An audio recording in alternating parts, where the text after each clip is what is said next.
Akhwatina majama seleksi jamaah besar yang dirahmati Allah Subhanahu wa taala. Insyaallah kajian kita kajian Thaqafah Islamiyah bersama guru kita Ustaz Haji Faridul Yassasi. Wa ilaihi falyatafadhal mashkur.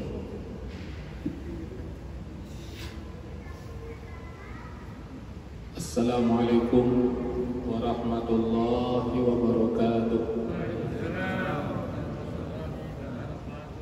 Alhamdulillah.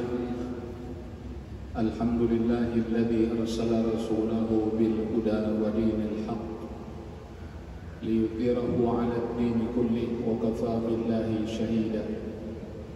Ashhadu an la ilaha illallah wa ashhadu anna Muhammadan 'abduhu wa rasuluhu la nabiyya ba'dah. Allahumma salli wa sallim ala nabiyyina Muhammad wa ala alihi wa sahbihi wa ansarihi wa junudihi wa man jahada fi sabilillahi ila yaumil qiyamah.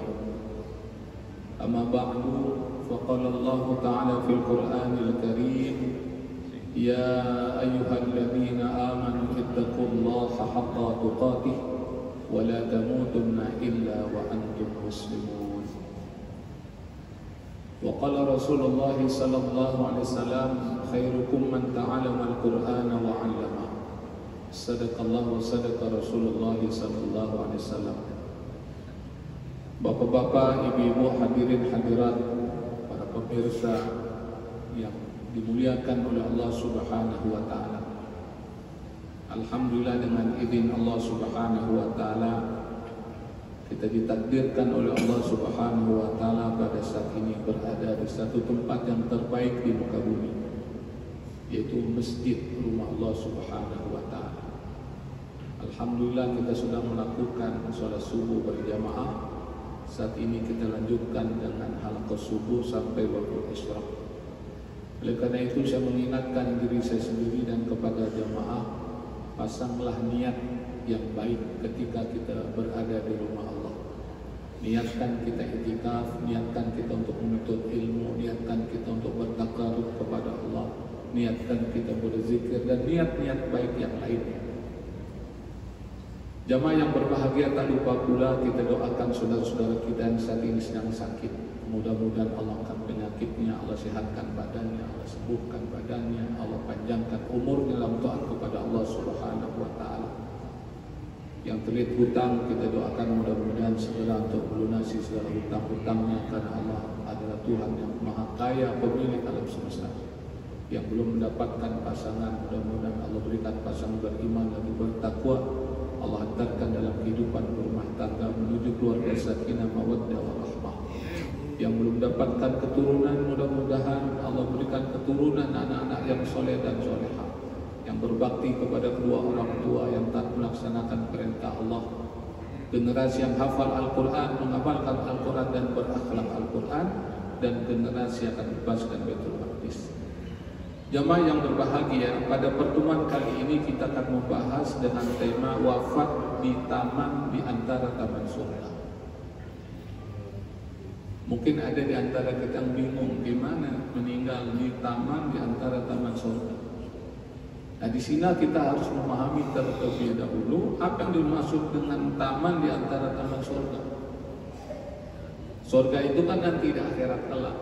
Kalau dunia sudah hancur, kemudian terjadi proses hisab, maka manusia satu di antara dua pilihan. Kalau nggak masuk ke dalam surga, masuk dalam neraka.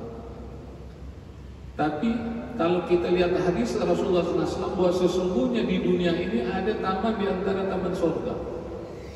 Apa yang dimaksud dengan taman di antara taman surga? Dan bagi orang yang cerdas, dia ingin berkeinginan wafatnya, meninggalnya, matinya itu berada di taman di antara taman surga. Sekarang saya tanya kepada jemaah, mau nggak meninggal di taman surga? Nah, mudah-mudahan Allah takdirkan kita meninggal di taman surga. Nah, yang jadi pertanyaan, apakah itu taman surga? Taman di antara taman surga, kita lihat hadis Rasulullah sallallahu alaihi wasallam. An Anas bin Malik radhiyallahu anhu anna Rasulullah sallallahu alaihi wasallam qala idza marartum biriyad riyadil jannah farta'u. Qalu wa ma riyadul jannah? Qala hilqul dzikr. Dari Anas bin Malik radhiyallahu anhu bahwa Rasulullah sallallahu alaihi wasallam bersabda, jika kalian melewati taman surga maka berhentilah. Mereka bertanya, apakah taman surga itu? Beliau menjawab, halaqah zikir, atau ulama menjelaskan majelis ilmu. Hadis riwayat Tirmizi. Dari hadis ini kita mendapatkan penjelasan bahwa di dunia ini ada taman di antara taman surga. Apa itu yang dimaksud dengan taman di antara taman surga? Yaitu halaqah zikir atau majelis ilmu. Kalau kita menemukan ada halaqah zikir atau majelis ilmu, jangan lewat begitu aja. Mampir ke majelis ilmu tersebut, mampir kita ke halaqah zikir tersebut, walaupun hanya sebentar. Nikmati, rasakan bagaimana kita berada di antara taman surga. Kalau kita benar-benar serius ingin masuk ke dalam surga di akhirat kelak, maka ketika kita di dunia ini, biasakan kita ke taman di antara taman surga. Kalau ketika di dunia saja kita udah berat melangkahkan kaki, atau kita berat untuk mampir singgah ke taman di antara taman surga, lantas bagaimana nanti di akhirat kelak? Di dunia saja dia udah ogah-ogahan, di dunia saja dia sudah berat untuk ke taman surga. Nah, makanya kita perlu saling mengingatkan, dan kita ingatkan diri kita masing-masing. Ketika ada majelis ilmu, ketika ada halaqah zikir, mampir. Dan kita bersyukur kepada Allah, warga Kampung Sunnah setiap hari ada majelis ilmu yang disebut dengan halaqah, dari mulai subuh sampai isyraq. Jarang-jarang Pak, satu kampung, satu komplek perumahan tiap hari ada majelis zikirnya, ada majelis ilmunya. Anda boleh buktikan, kecuali di pesantren. Yang komplek perumahan jarang Pak, paling pengajiannya hari Sabtu atau hari Ahad.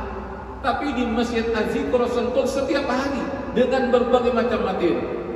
Nah, ini satu anugerah dari Allah Subhanahu wa Ta'ala yang wajib kita syukuri. Bagaimana cara mensyukurinya? Maka hadir dalam majelis ilmu tersebut. Kita datang ke majelis ilmu tersebut. Ini di antara taman-taman surganya Allah Subhanahu wa Ta'ala. Nah, kalau kita sudah terbiasa berada di taman surga Allah Subhanahu wa Ta'ala, yakinlah dan kita berhusnuzon kepada Allah, kita semua akan dimatikan dalam keadaan husnul khatimah. Nah, jemaah yang dimuliakan oleh Allah Subhanahu wa Ta'ala, dari sini kita mendapatkan pelajaran bahwa yang disebut dengan taman surga itu adalah majelis ilmu atau halaqah zikir.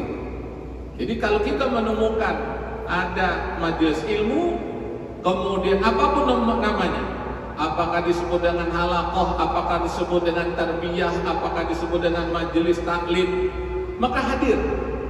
Apalagi itu berada di dekat rumah kita. Kan sangat aneh, ada taman di antara taman surga dekat rumahnya, dia nggak pernah mampir. Menoleh pun juga kagak, ngeliat juga kagak. Kalau kata anak muda di Jakarta bilang, cuma suruh nemboy aja udah, cuma lewat begitu aja udah, mampir kagak. La ilaha illallah Muhammadur Rasulullah. Ini saya ngomong ini keras nggak nih? Salah nggak saya ngomong kayak begini? Kita menyampaikan apa adanya, karena kita yang kita inginkan adalah kebaikan untuk kita semuanya. Dalam hadis yang diriwayatkan oleh Muslim, Rasulullah SAW menjelaskan, tidaklah satu kaum berkumpul di satu rumah Allah, maksudnya di masjid, mereka membacakan kitabullah dan mempelajarinya, kecuali turun kepada mereka ketenangan dan rahmat menyelimuti mereka. Para malaikat mengelilingi mereka, dan Allah memuji mereka di hadapan makhluk yang ada di dekatnya. Barang siapa yang kurang amalannya, maka nasabnya tidak mengangkatnya. Jadi dari hadis ini kita mendapatkan penjelasan ketika berkumpul di rumah Allah Subhanahu wa Ta'ala. Contoh yang gampang, kita kumpul di masjid ini, di Masjid Az-Zikr Sentul. Nah kan kita kumpul nih.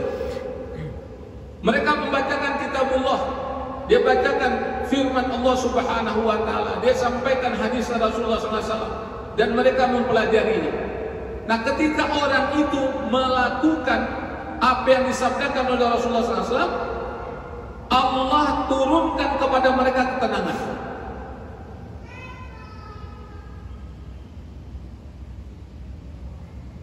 Wa majtama'a qaumun fi baitin min buyutillah yatluna kitaballah wa yatadarasunahu bainahum illa nazalat alaihimus sakinah. Allah berikan sakinah, ketenangan. Makanya saya sering sampaikan, orang kalau di dalam masjid, di majelis ilmu, dia mendapat ketenangan. Saking tenangnya, kata orang Jakarta bilang, ada nggak begitu? Ya. Ada. Kalau ada yang kayak gitu, jangan dibangunin. Kita bersyukur kepada Allah, pengajian Ustaz menimbulkan ketenangan di jemaah. Kenapa demikian? Karena banyak manusia sekarang ini nggak tenang, banyak gelisahnya. Di rumah dia nggak tenang, di kantor dia nggak tenang, di pasar dia nggak tenang, di jalanan dia nggak tenang. Di rumah kenapa dia nggak tenang? Kata orang Jakarta bilang, anaknya bejibun. Yang satu ini model, yang satu lagi modelnya begini, yang satu lagi modelnya begini. Apalagi rumahnya kontrakan. Puyeng dia tuh, bagaimana memikirkan bayaran untuk apa? Bulanannya. Nggak tenang dia. Di kantor dia nggak tenang, kenapa? Karena pekerjaannya menumpuk, belum selesai, belum tuntas. Di pasar dia nggak tenang, kenapa? Tukang tagihnya datang terus. Di jalanan dia nggak tenang, kenapa? Macet. Maka Allah Subhanahu wa Ta'ala memberikan ketenangan kepada siapapun yang datang ke rumahnya. Dia ikut ke majelis ilmu, dia tenang. Kemudian Allah akan berikan rahmat kepadanya. Orang kalau diberikan rahmat, hatinya akan lembut, tutur katanya bijaksana. Dia akan menjadi orang yang baik, dia akan menjadi orang yang soleh. Maka kalau diri kita ingin menjadi orang yang soleh, keluarga kita ingin menjadi orang yang soleh, anak keturunan kita menjadi orang yang soleh, ajak dia ke rumah Allah Subhanahu wa Ta'ala, biar dia didoakan oleh malaikat, dia biar mendapatkan rahmat dari Allah Subhanahu wa Ta'ala. Dan malaikat mengelilingi mereka. Nih di antara kita ini ada malaikat, nih kita aja nggak ngelihat. Apa hikmahnya Allah tidak memperlihatkan malaikat? Sekiranya Allah lihatkan malaikat saat ini, saya yakin semua pada ngambil handphone, pada selfie sama malaikat, langsung di-share. Cepat datang ke Masjid Az-Zikra Sentul, ada penampakan malaikat, jarang-jarang terjadi. Tapi Allah kasih hikmah, iman nggak kita sama Allah, iman nggak kita sama malaikat? Saya pengen tanya kepada jemaah, ada yakin nggak di tengah kita ini ada malaikat? Minimal malaikat kanan kiri kita. Belum lagi malaikat rahmat yang akan mendoakan kita. Kemudian Allah memuji mereka di hadapan makhluk yang ada di dekatnya. Jadi kehadiran kita di majelis ilmu, di rumah Allah, di masjid ini dibanggakan Allah di hadapan makhluknya yang mulia, di hadapan para malaikat. Tuh lihat hambaku berkumpul di rumahku. Tuh lihat hambaku sedang melakukan halaqah subuh, sedang melakukan tahlim, sedang mendekatkan diri kepadaku, sedang menuntut ilmu. Makanya orang yang rajin menuntut ilmu, dia akan punya izzah, dia punya wibawa, dia punya harga diri, gak ada perasaan minder pada diri. Jadi ada kebanggaan melaksanakan perintah Allah Subhanahu wa Ta'ala. Anda boleh buktikan. Tapi kalau orang udah jarang ke masjid, jarang mengaji, ada perasaan minder pada dirinya, takut ketemu orang. Bukan karena dia memiliki utang piutang, bukan. Memang Allah berikan mentalitas semacam itu. Makanya ini biasakan anak kita, keluarga kita, saudara-saudara kita, hatta sopir kita, tukang kebun kita, ajak dia ke masjid, ajak ke rumah Allah Subhanahu wa Ta'ala. Karena mereka-mereka semua itu dibanggakan Allah Subhanahu wa Ta'ala. Barang siapa yang kurang amalannya, maka nasabnya tidak mengangkatnya. Jadi kalau ada orang nih amalannya kurang, ke masjid kagak, ngaji kagak, apa kagak, itu nasabnya itu tidak akan mengangkat derajatnya. Oh, engkongnya begini, papanya begini, encang-encingnya memiliki kedudukan yang tinggi, tidak akan mengangkat derajat orang tersebut. Tapi sebaliknya, kalau orang itu dia melakukan ketaatan kepada Allah, dia baca Al-Quranul Karim, dia berzikir, dia senantiasa ke rumah Allah Subhanahu wa Ta'ala, dia senantiasa ke majlis ilmu, Allah akan angkat derajat kehidupannya. Walaupun mungkin bapaknya orang-orang biasa, Walaupun mungkin ibunya orang biasa, tapi karena amalannya tersebut dia akan diangkat oleh Allah Subhanahu wa taala derajatnya. Tapi sebaliknya, walaupun orang tuanya memiliki kedudukan, tapi kalau anaknya nggak mau ke tempat ilmu, nggak mau dia ke masjid, nggak mau melakukan kebaikan, anaknya tidak terangkat dengan nasab dari orang tuanya. Makanya kan sering kita lihat ada orang kampung tahu-tahu kedudukannya mulia di sisi Allah. Kenapa? Hafal Quran, hafal hadis Rasulullah SAW. Dia menuntut ilmu ke sini, ke sana, sehingga Allah angkat derajatnya. Nah, jemaah yang dimuliakan oleh Allah Subhanahu wa taala, kemudian kita lihat hadis yang diriwayatkan oleh Tabrani. Tidaklah duduk satu kaum kemudian mereka berzikir kepada Allah taala dalam duduknya hingga mereka berdiri, melainkan dikatakan oleh malaikat kepada mereka, berdirilah kalian, sesungguhnya Allah telah mengampuni dosa-dosa kalian dan keburukan-keburukan kalian pun telah diganti dengan berbagai kebaikan. Subhanallah, alhamdulillah, Allahu Akbar. Contoh yang gampangnya, nggak usah jauh-jauh kita cari contoh, kita aja lah. Mudah-mudahan ini hadis berlaku untuk kita semuanya. Jadi kalau kita hadir ke halaqah, kita hadir ke tarbiyah, kita hadir ke majlis ilmu, ke majlis taklim, kita duduk nih, berdasarkan hadis yang diriwayatkan oleh Tabrani, kemudian kita berdiri. Ketika kita berdiri, Allah ampuni dosa kita. Suatu kenikmatan dari Allah. Siapa di antara kita nggak punya dosa? Siapa di antara kita nggak pernah melakukan maksiat? Siapa di antara kita tidak pernah melakukan kemungkaran? Semua kita melakukan dosa dan kemaksiatan, termasuk yang sedang bicara. Tapi dengan kita hadir ke majlis ilmu, dengan kita hadir ke halaqah, ke majlis tarbiyah, ke majlis taklim, ketika kita berdiri, Allah ampuni dosa kita. Dan keburukan-keburukan kalian diganti dengan berbagai macam kebaikan. Jadi ketika dia berdiri, kita kan punya keburukan nih, punya kejelekan. Perilaku kita, omongan kita, sikap kita, perbuatan kita. Kita hadir ke majlis ilmu. Ketika kita berdiri, Allah ganti dengan kebaikan. Makanya orang yang menuntut ilmu itu dia punya izah, dia punya wibawa. Hatta dia seorang anak. Seorang anak ketika dia menuntut ilmu, Allah akan memuliakan dia. Sudah banyak contoh kasus, sudah banyak cerita ditulis oleh para ulama. Ada pernah dengar yang namanya Syekh Abdul Qadir Jailani? Sebelum dia menjadi Syekh Kabir, memiliki pengikut yang banyak hingga saat ini, dia seorang anak-anak yang biasa. Ketika dia pergi meninggalkan kampung halamannya untuk menuntut ilmu, dipesankan oleh ibunya, kamu harus berlaku jujur untuk menuntut ilmu. Maka di perjalanan dia dihadang oleh perampok, oleh penyamuk. Karena dia ingin menuntut ilmu, belum sampai ke tempat ilmu yang dia pelajari, baru sampai di perjalanan. Itu rampok langsung geladah dia. Kamu bawa apaan? Ini bawa perbekalan. Apa perbekalan kamu? Disebut apa dan sampai kaget tuh raja rampok. Kenapa demikian? Karena yang tua-tua banyak bohongnya. Padahal dia pedagang, barang dagangannya jelas, tapi dia bohong. Tapi Syekh Abdul Qadir Jailani dia jujur. Itu baru di jalanan, belum sampai ke tempat tujuan dia menuntut ilmu. Allah berikan izzah, Allah berikan kewibawaan kepada dia. Sampai tuh raja rampok, raja penyamuk tertegun, dia kaget dia. Bahkan dalam sejarah dicatatkan bahwa murid pertama Syekh Abdul Qadir Jailani itu raja rampok. Jadi muridnya Syekh Abdul Qadir Jailani. Padahal masih remaja, masih kanak-kanak, belum dia sampai ke tempat tujuan.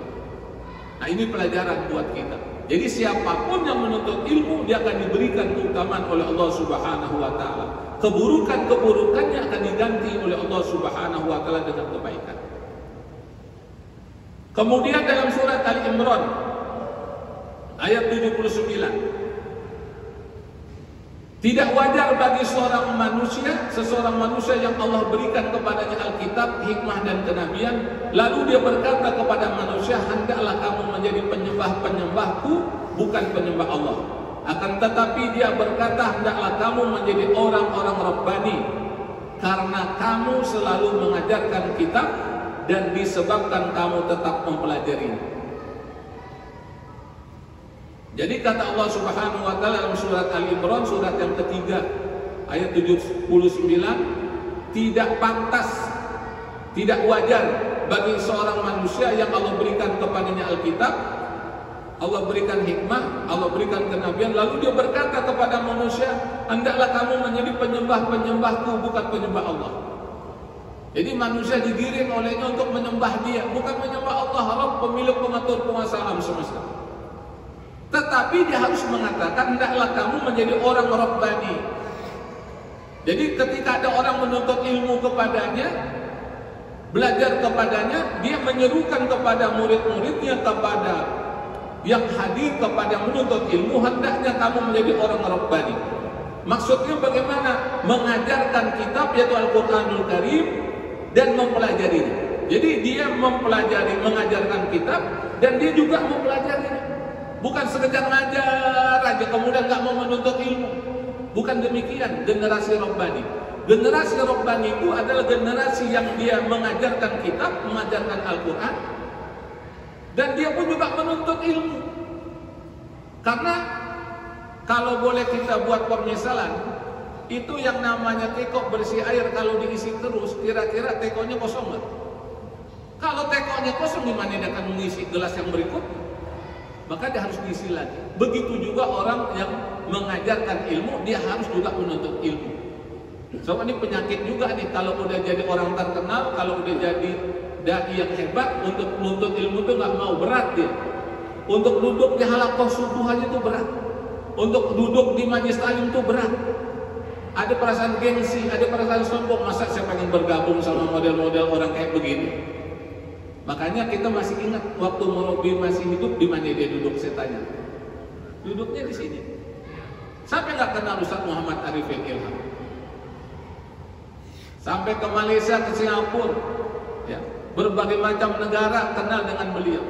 Tapi dia tahu untuk masih ikut ke majelis halaqah, masih ikut dia ngaji tuh, masih dengerin ustaz yang berbicara tanpa pilih-pilih, saudara. Sebab ada juga orang menuntut ilmu, itu kalau bukan ustaz dia nggak mau hadir. Kalau bukan ustaz dia nggak mau hadir, nggak mau duduk di dalam halaqah. Kalau ustadznya itu dia baru datang. Ini mentalitas semacamnya harus kita perbaiki. Harusnya ketika di majelis ilmu, siapapun yang menyampaikan selama itu Al-Quran dan Sunnah Rasulullah SAW kita dengarkan. Yang kita dengarkan Al-Quran yang keluar dari lisannya, yang kita dengarkan hadis Rasulullah SAW dari lisannya. Kemudian kita pahami dengan akal sehat kita, kemudian kita terima dengan hati bersih kita, maka itu akan menjadi suatu energi dalam kehidupan kita. Nah, jemaah yang dimuliakan oleh Allah Subhanahu wa taala, saya ingin menyampaikan suatu cerita dan saya yakin Anda juga sudah mendengar cerita ini. Bagaimana seorang yang menuntut ilmu dan Allah takdirkan mendapatkan husnul khotimah. Secara zahir kita mengatakan husnul khotimah. Secara zahir, masalah hati kan urusan Allah Subhanahu wa taala. Kita hanya berbicara masalah zahir. Kalau masalah batin kita bukan ahli kebatinan. Ya. Kalau masalah hati itu urusan Allah Subhanahu wa taala. Jemaah yang dimuliakan oleh Allah Subhanahu wa taala, pekan yang lalu Allah takdirkan seorang hambanya meninggal di taman surga. Siapa yang saya maksud? Ini dia. Inna lillahi wa inna ilaihi raji'un. Berita duka kita dari Majelis Taklim Asy-Syafi'iyah di Jakarta Selatan. Hari Kamis 15 September pukul 9.30 Ustazah Hajat Taslimah meninggal di Masjid Al-Barkah Asy-Syafi'iyah saat kegiatan Majelis Taklim ibu-ibu sedang memimpin pembacaan Khatmul Quran. Pengajian Kamis pagi 15 September tahun 2022. Sungguh indah cara Allah memanggil kekasihnya dengan cara terbaik. Allah maghfir laha warhamha wa'afiha wa'fuanha. Dan ketahuilah kalimat terakhir yang beliau ucapkan adalah penggalan ayat wa ilahukum ilahu wahid. Saya tonton videonya dari awal. Kalau orang khatam Quran itu kan bacanya bareng-bareng tuh dari surat Al-Alaqum Takatsur terus sampai surat Tulhu, kemudian Al-Falaq An-Nas, kemudian dilanjutkan dengan suratul Fatihah, kemudian awal surat Al-Baqarah. Sebelum masuk ayat kursi dibaca wa ilahukum ilahu wahid la ilaha illa huwa rahmanur rahim. Tapi Ustazah Taslimah ini ketika dia baca wa ilahukum ilahu wahid, tak kegeletak. Secara zahir kita mengatakan ini husnul khotimah atau su'ul khotimah. Saya tanya lagi nih, secara zahir ini husnul khotimah atau su'ul khotimah? Kenapa kita katakan husnul khotimah? Dia meninggal menyebut Allah Subhanahu wa ta'ala. Wa ilahukum ilahu wahid, artinya apa? Dan Tuhanmu ada Tuhan yang Maha Esa. Jadi dia mengingatkan kepada jamaah, dia ingatkan kepada dirinya, wa ilahukum, dan Tuhan kamu adalah ilahu wahid, Tuhan yang Esa. Siapa Tuhan yang Esa? Allah. La ilaha illallah, tiada Tuhan kecuali Allah Subhanahu wa ta'ala. Jarang-jarang Pak orang yang bisa meninggal kayak begitu. Sekian miliar manusia yang meninggal kayak itu, jadi Ustazah Taslimah itu. Jemaah yang dimuliakan oleh Allah Subhanahu wa ta'ala, semoga kita dapat wafat husnul khotimah, amin. Wafat dalam keadaan yang terbaik, di waktu yang terbaik, dan di tempat yang terbaik, amin ya rabbal alamin. Jemaah yang dimuliakan oleh Allah Subhanahu wa ta'ala, ketika saya mengetahui beliau meninggal dunia, saya cari itu di sosial media. Ini orang yang meninggal model kayak begini, ini bukan simsalabim saudara. Pasti dia punya amalan unggulan.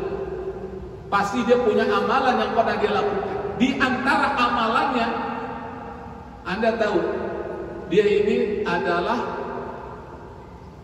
muridnya Kiai Haji Abdul Rasyid Abdullah Syafi'i, pemimpin Majelis Taklim Kaum Ibu Asy-Syafi'iyah setiap hari Kamis. Nah, dijelaskan dalam berita tersebut, beliau ini ngajinya bukan sehari 2 hari, bukan sepekan 2 pekan, bukan setahun 2 tahun. Anda tahu berapa lama dia ikut pengajian? Udah 20 tahun lebih. Coba bayangkan, 20 tahun dia istiqomah, dia hadir ke majelis ilmu, dia hadir ke taman di antara taman surga, dan istiqomah. Jadi setiap subuh itu dia siap-siap untuk berangkat ke majelis taklim yang diadakan di Masjid Jami Al-Barkah, Kampung Bali Matraman, Jakarta Selatan, daerah Tebet. Itu tiap hari Kamis saudara, selama 20 tahun istiqomah dia. Kita ngaji baru berapa lama nih? Dia semenjak pindah di Azikro aja Ustaz. Ya, itu pun juga kadang-kadang kalau lagi ingat baru ikut, kalau enggak ya udah kagak. Kalau dia ada uzur mah kita maklum. Mungkin ada janji ke kota, mungkin dia ke Jakarta, ke Bogor, mungkin nganterin saudara yang sakit, kita maklum. Tapi kalau nggak ada uzur, habis sholat subuh dia pulang cuma ngopi-ngopi, kemudian nonton televisi. Saya terus terang mengatakan sebagai warga Kampung Sunnah sangat disayangkan. Kenapa? Karena media semacam ini, forum semacam ini, tempat semacam ini jarang-jarang di tempat yang lain. Makanya kita kalau paham akan hal ini, kita akan bertekad bulat, kita berniat, selama saya hidup badan sehat, saya akan sholat subuh berjamaah di masjid, dan saya akan ikut halaqah subuh, kemudian dilanjutkan sholat istirahat. Itu niat yang baik. Kenapa? Karena kita didoakan oleh malaikat, disaksikan oleh Allah dan para malaikat. Nah, jemaah yang dimuliakan oleh Allah Subhanahu wa ta'ala, jadi dia ikut pengajian di majelis taklim tersebut 20 tahun lebih. Kalau kita kan belum 20 tahun di halaqah subuh ini, makanya pasang niat. Nah, yang kedua, kelebihan yang lain adalah kalau dalam acara majelis ilmu itu dia siap ditugaskan. Nah, pada hari Kamis tersebut tanggal 15 dia ditugaskan mimpin khatmul Quran. Jadi dia yang baca, kemudian nanti dia mimpin doa. Dan tugas itu dilaksanakan. Nggak ada perasaan berat, nggak ada perasaan ngebubel. Gue terus yang disuruh, nggak ada. Dia tulus ikhlas. Nah, yang ketiga saya baca itu dari informasi di media, orangnya nggak banyak ngomong kecuali berzikir kepada Allah. Mulutnya nggak usil. Maka wajar pantas Allah berikan suatu kematian yang sangat indah di taman di antara taman surganya Allah Subhanahu wa ta'ala. Walaupun saya yakin Anda sudah menonton videonya, tidak ada salahnya kalau saat ini saya tayangkan lagi ya, untuk kita ambil hikmahnya. Benar nggak nih omongan Ustaz? Dia meninggal ketika menyebut wa ilahukum ilahu wahid, Dan perlu saya tambahkan kepada jamaah, ini videonya udah viral ke seluruh dunia. Udah sampai ke orang Palestina, coba. Sampai ke Timur Tengah, sampai ke media-media di Timur Tengah. Mudah-mudahan ini menjadi contoh keteladanan buat kita, biar kita lebih rajin untuk menuntut ilmu, hadir ke halaqah, datang ke masjid, mencari ridho Allah Subhanahu wa Ta'ala. Tapi saya tanya dulu, pada mau nonton nggak nih? Pada mau ngeliat nggak? Gimana? Nggak, maksudnya ente diem aja, saya lihat tadi itu. Pada mau nonton nggak? Ibu-ibu mau nonton? Nah, nih.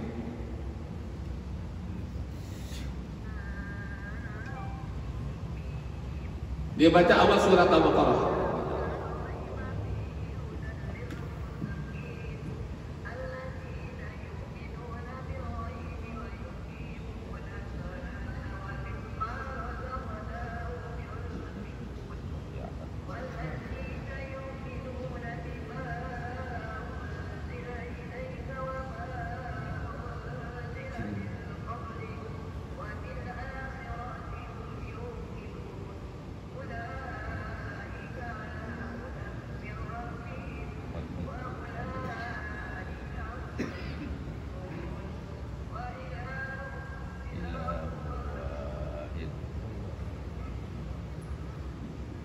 Inna lillahi wa inna ilaihi raji'un.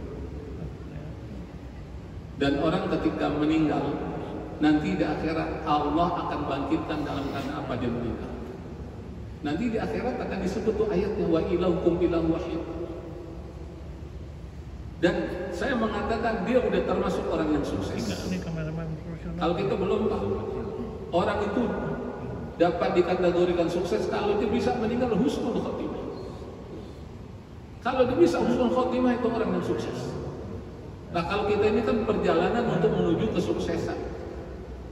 Apa itu husnul khotimah? Nah, kalau kita lihat tadi, dia baca ayat suci Al-Quranul Karim, ya.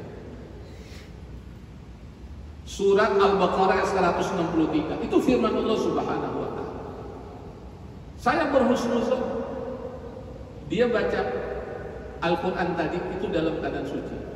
Apalagi orang Betawi, Pak. Orang Betawi itu dia punya kultur pemahaman, kalau dia ke masjid itu harus berwudu. Kalau dia baca Quran harus berwudu. Coba kita perhatikan. Dia meninggal di rumah Allah Subhanahu wa Ta'ala di masjid. Dia meninggal ketika halaqah majlis taklim, taman di antara taman surganya Allah Subhanahu wa Ta'ala. Dia meninggal ketika baca Al-Quranul Karim. Dia meninggal dalam keadaan berwudu. Subhanallah, item-item kebaikan melekat pada dirinya ketika dia meninggal dunia. Ini yang membuat kita rindu. Saya yakin orang kalau lihat semacam ini mudah-mudahan tergugah. Untuk apa? Untuk memperbanyak amal soleh. Untuk datang ke rumah Allah Subhanahu wa Ta'ala, hadir di antara taman-taman surganya Allah Subhanahu wa Ta'ala.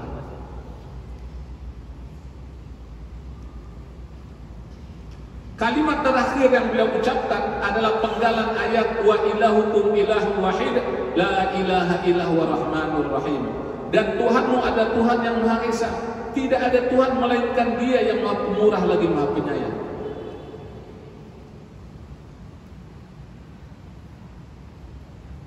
Ini takziah, ya, jenazahnya udah dibawa ke rumah.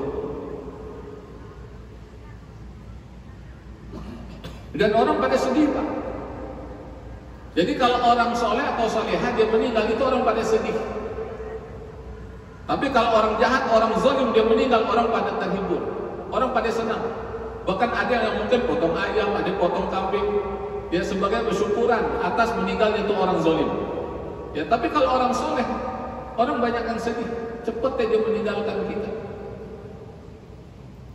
Ini kita lihat wajahnya, subhanallah. Ini sengaja saya sampaikan untuk pelajaran buat kita. Walaupun beliau sudah meninggal, tapi dia memberikan pelajaran bagi yang hidup. Kafa bil mauti aidan. Cukup kematian itu sebagai pelajaran bagi kamu. Kita lihat wajahnya begitu bersinar, cerah, kayak orang sedang tidur, coba. Nggak membiru, kemudian lidah tidak mendulur, matanya tidak melotot.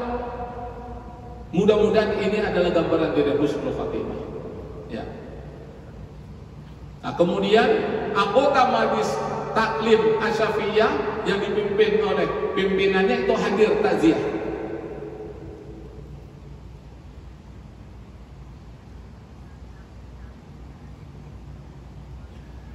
Ini sedang berbicara anaknya Kiai Haji Abdul Rashid Abdullah Syafi'i, pimpinan dari Majelis Taklim Kaum Ibu Asyafiyah. Jadi takziah ini merupakan sunnah Rasulullah SAW. Jadi kalau ada saudara kita, tetangga kita sakit, kita besuk. Ada yang meninggal, kita takziah, ya, untuk kita ambil sebagai pelajaran dan ilmu. Dan beliau ini bukan orang kaya Pak, tinggalnya di dalam gang. Sampai ustazahnya ketika akan ke rumahnya muter-muter dulu, ya.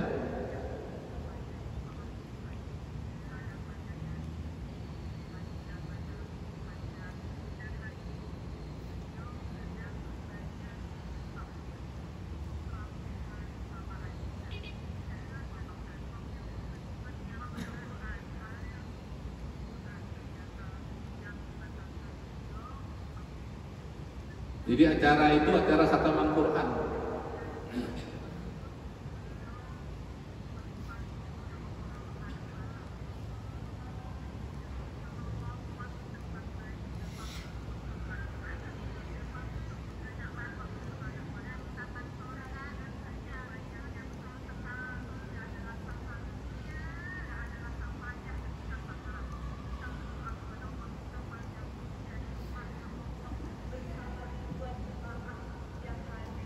Ini acaranya live, ya, di televisi Asyafiyah dan di radio Asyafiyah. Jadi banyak yang mendengarkan, banyak yang mengetahui.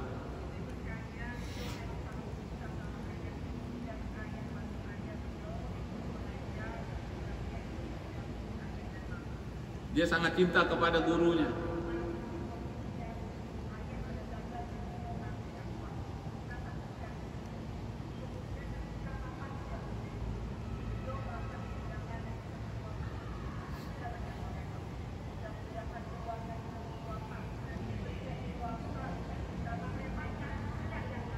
Suatu kenikmatan, meninggal gurunya datang, gurunya redha, bahkan gurunya mendoakan.